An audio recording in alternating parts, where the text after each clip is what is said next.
Al-Fatihah sebagai obat menyembuhkan penyakit kita.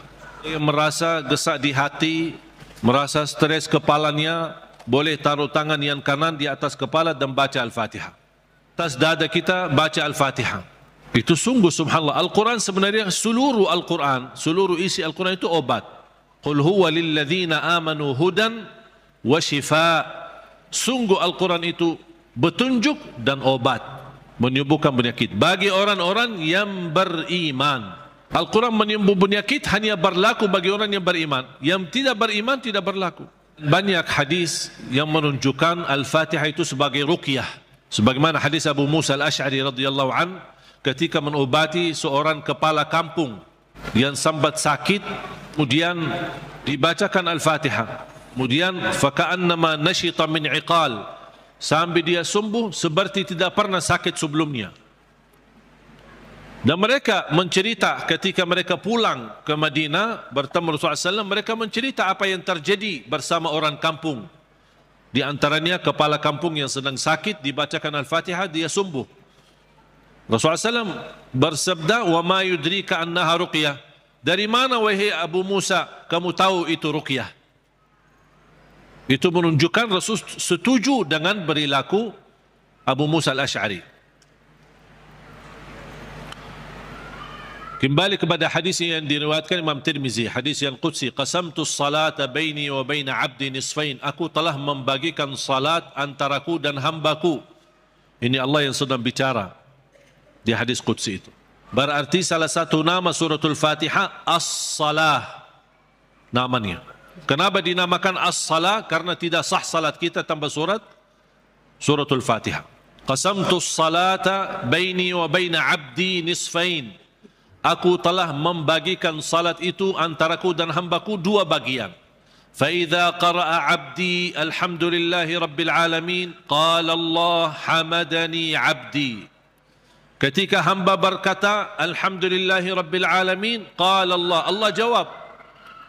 Cuba bayangkan jemaah sekalian, setiap satu ayat dari suratul Fatihah kita baca, Allah jawab kita. Makanya layaknya adab yang sempurna, jangan sambungkan suratul Fatihah. Allah jawab, kita hayati jawaban Allah subhanahu wa ta'ala. Alhamdulillahi rabbil alamin, Allah menjawab, hambaku telah memujiku. Alhamdulillahi rabbil alamin. Qala Allah hamadani abdi, hambaku telah memujiku.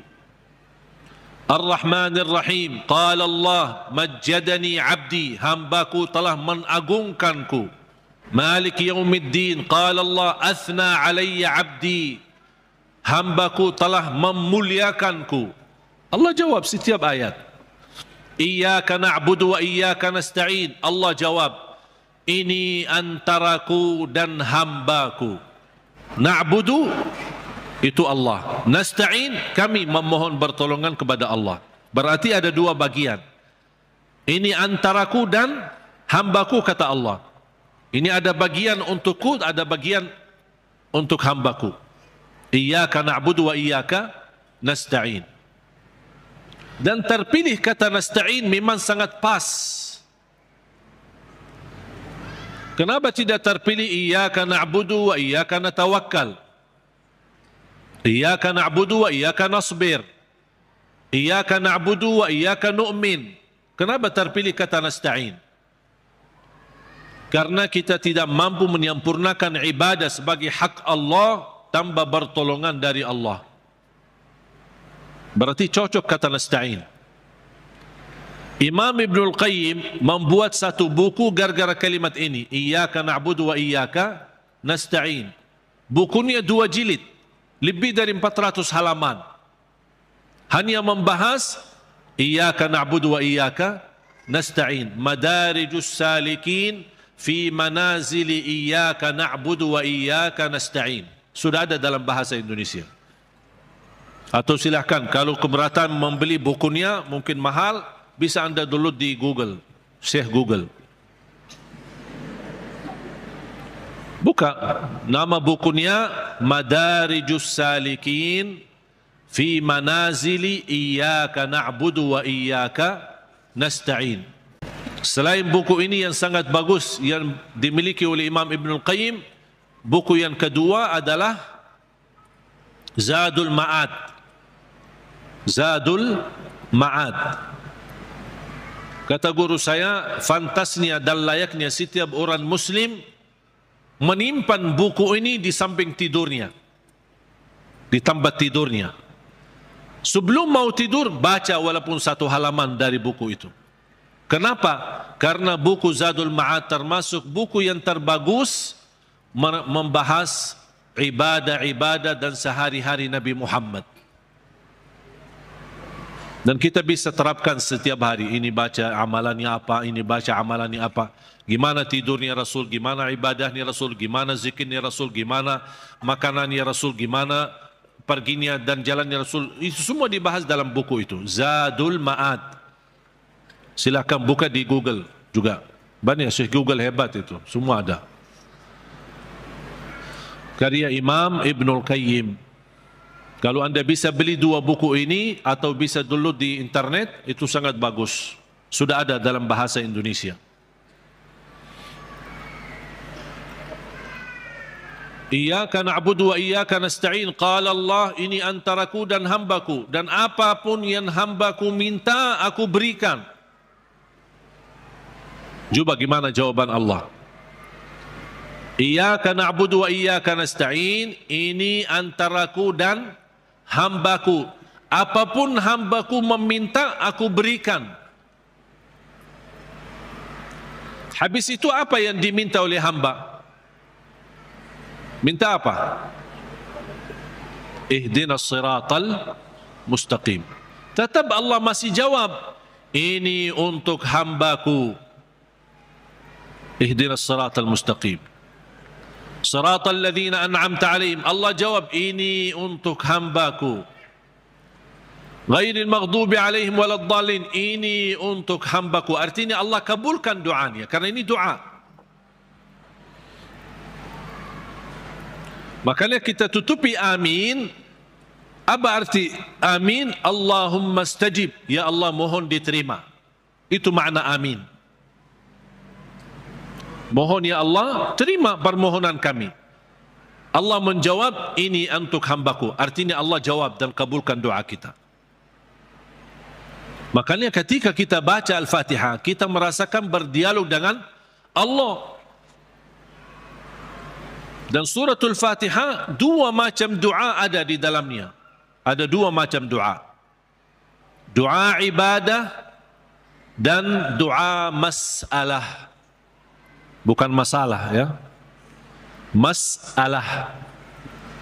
Doa ibadah dan doa masalah. Apa beda doa ibadah sama doa masalah?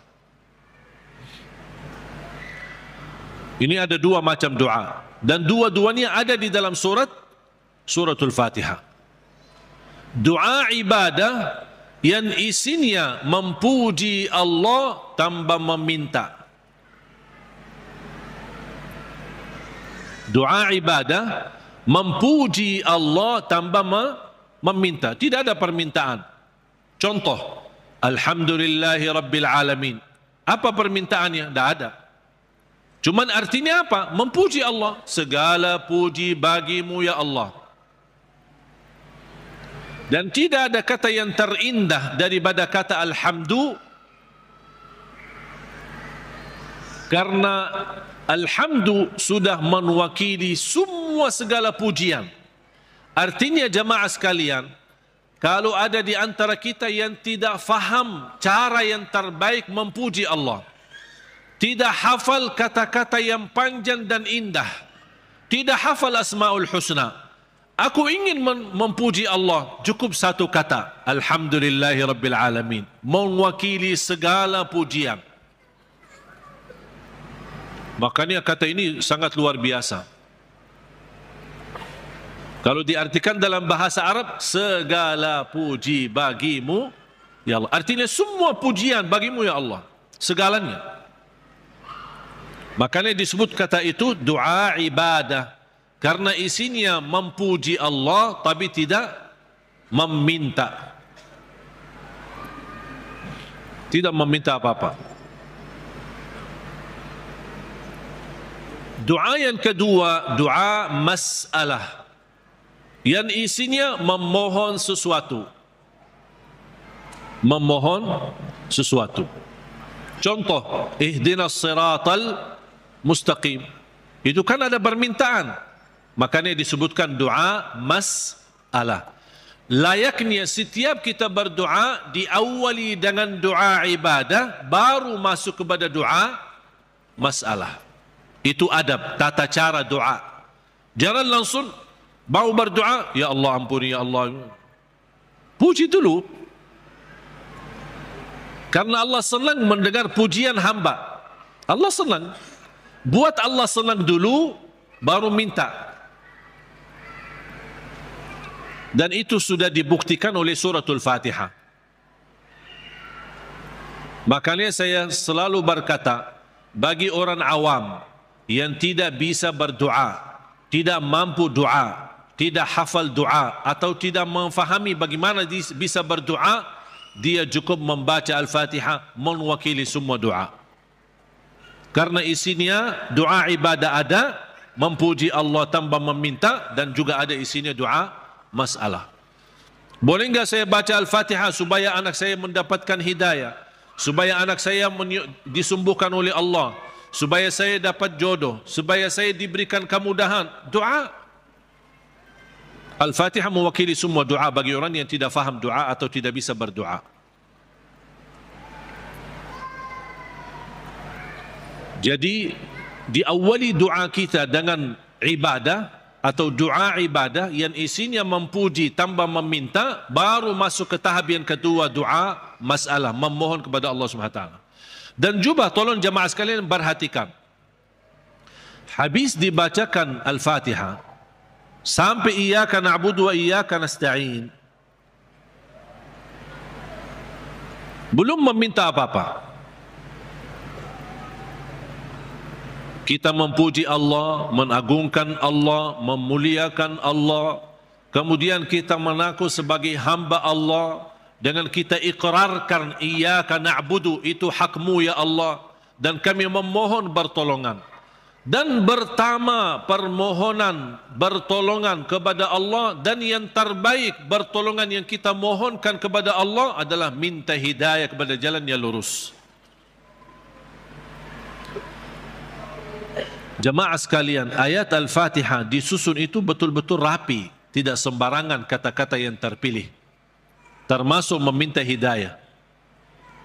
Kalau kita dapat hidayah, segala urusan kita beres. Karena kata ihdinas siratal mustaqim bukan berarti kita memohon hidayah kepada jalan yang lurus dalam hal agama. Itu tidak, bukan hanya itu saja. Tapi ihdinas siratal mustaqim dalam mengurusi rumah tangga, ihdinas siratal mustaqim dalam mendidik anak, ihdinas siratal mustaqim dalam mencari nafkah dan rezeki, ihdinas siratal mustaqim dalam kehidupan kami sehari-hari, ihdinas siratal mustaqim dalam beribadah, ihdinas siratal mustaqim dalam ikhlas, ihdinas siratal mustaqim dalam sabar, ihdinas siratal mustaqim dalam syukur. Semua hal-hal yang kita butuhkan, dunia maupun akhirat, ibadah maupun tidak ibadah, beramal apapun, kita memohon petunjuk hidayah kepada jalan yang lurus. Artinya kita memohon melalui ayat ini, kita berharap segala aktivitas kita bisa mendapatkan yang terbaik di jalan Allah. Ihdinas siratal mustaqim, berilah Allah petunjuk kepada jalan yang lurus, yang terbaik. Yang terbaik ikhlas, yang terbaik rumah tangga, yang terbaik mendidik anak, yang terbaik dalam menjaga diri, yang terbaik melindungi diri, yang terbaik mencari nafkah dan rezeki, yang terbaik mencari kerjaan yang baik, yang terbaik dalam beribadah, yang terbaik dalam tahajud, yang terbaik dalam majlis ilmu, yang terbaik dalam menghafal Al-Quran. Semua kita berharap melalui ihdinas siratal mustaqim sudah termasuk segala yang kita inginkan, dan kita hanya meminta bukan sesuatu yang baik, tapi yang terbaik. Ihdinas siratal mustaqim. Contohnya seperti apa? Siratal ladzina an'amta alaihim. Ya Allah, kami memohon petunjuk kepada jalan yang lurus sebagaimana ada hamba-hambamu yang telah mendapatkan karunia nikmat-nikmatmu. Siratal ladzina an'amta alaihim. Ya Allah, kami ingin dapat seperti mereka. seperti Sayyidina Abu Bakar, seperti Sayyidina Umar, seperti Sayyidina Utsman, seperti Sayyidina Ali, seperti Siti Khadijah, seperti Siti Aisyah. Kita ingin seperti mereka, siratal ladzina an'amta alaihim. Janganlah ya Allah seperti orang-orang yang dimurkai oleh Allah atau orang yang tersesat. Ghairil maghdubi alaihim waladdallin. Ya Allah, jauhkan, lindungilah kami dari situ. Dari hal-hal yang mendapatkan kemurkaan-Mu. Kami tidak mau. Kami mau sebagaimana hamba-Mu yang telah menerima karunia nikmat-nikmat, siratal ladzina an'amta alaihim. Itu yang kami mau ya Allah. Tapi jangan di jalan orang-orang yang dimurkai Allah dan orang-orang yang tersesat.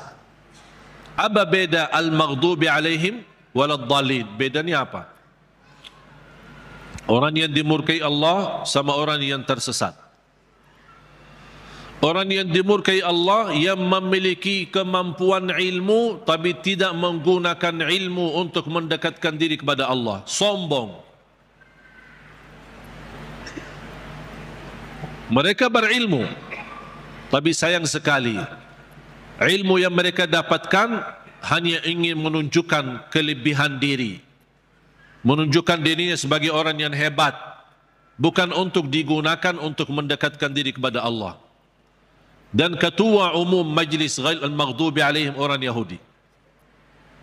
Ketua umum majlisnya orang Yahudi. Yahudi adalah kelompok atau golongan yang berilmu, tapi mereka mendapatkan kemurkaan Allah karena mereka tidak pernah menggunakan ilmu tersebut.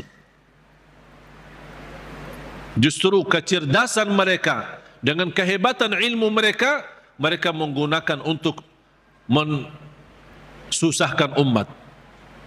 Paling hebat ilmu ekonomi Yahudi. Paling hebat ilmu media Yahudi. Makanya sekarang mereka seluruh media itu dimiliki oleh Yahudi. Ekonomi dunia dikuasai oleh Yahudi. Karena mereka punya ilmu, tapi mereka kenapa kuasai? Bukan untuk digunakan untuk kemudahan bagi manusia, tapi justru mereka menggunakan untuk kemanfaatan buat mereka sendiri. Makanya Allah murka terhadap mereka. Waladdallin, orang-orang yang tersesat, yang suka mengamalkan amalan-amalan tapi tidak ada ilmunya. Kenapa kamu lakukan? Tidak tahu. Saya cuma suka itu, tapi tidak ada ilmunya. Contohnya ketua umum majlis waladdallin adalah Nasrani. Nasrani ahli ibadah, beda sama orang Yahudi. Kalau Yahudi ahli ilmu, kalau Nasrani ahli ibadah. Bahkan mereka menggunakan rahbaniyah, memaksakan diri beribadah sepanjang hari. Sampai ada yang mendiamkan diri di sebuah tempat yang tidak bisa ditinggalkan, tidak mau nikah, tidak mau makan daging, tidak mau makan ini segala. Ini semua dilakukan oleh mereka. Itu yang tidak ada dasarnya. Berlebih-lebihan. Islam melarang kita berlebih-lebihan beribadah. Sebagaimana ada 3 orang ketika datang ke Madinah mendengar betapa ibadah Rasulullah SAW. Sambil salat tahajud, sambil bangka kakinya. Kita pernah enggak bangka kaki kita? Pernah. Ketika begal, capek, urus dunia. Bukan karena tahajud. Bagaimana SAW puasanya, gimana SAW tahajudnya, gimana SAW ibadahnya. Ada 3 orang mendengar berita-berita. Sambil mereka merasa, aduh kalau Nabi Muhammad begitu luar biasa ibadah ini, gimana kita? Sambil ada di antara mereka yang berkata, kalau memang begitu ibadah Rasulullah SAW, saya akan berpuasa, tidak akan buka. Artinya mau berpuasa setiap hari. Sepanjang hayatnya, sepanjang hidupnya. Bukan tidak makan sama sekali, tetap makan, tapi maksudnya setiap hari mau puasa. Sambil mati. Yang satu lagi kata orang, saya akan tahajud, tidak akan tidur. Yang ketiga berkata, saya tidak akan nikah. Karena dia merasa terhina atau merasa dirinya rendah atau merasa dirinya tidak ada artinya dibanding ibadah Rasulullah SAW. Kalau Rasul saja yang diampuni Allah begitu luar biasa hebat ibadahnya, aku merasa malu, ya udah saya tidak mau nikah. Mengapa? Agar saya kosongkan waktu saya untuk beribadah, mendekatkan diri kepada Allah. Ada di antara mereka yang di riwayat lain disebutkan, saya tidak mau makan daging. Berita ini, bercakapan mereka ini, berbicaraan mereka ini sampai ke telinga Rasul. Rasul naik mimbar. Ma balu aqwamin, menapa ada kaum atau berkataan seperti ini? Inni la atqakum lillah wa akhsyakum lah. Aku yang paling takwa kepada Allah dan paling takut kepada Allah. Aku tahajud dan tidur, aku puasa dan buka puasa, aku makan daging atau juga nikah. Rasul menceritakan, ini semua tidak akan menghalangi kita kalau kita mau bersungguh-sungguh beribadah. Itu yang disebutkan kata rahbaniyah yang sering dilakukan oleh Nasrani.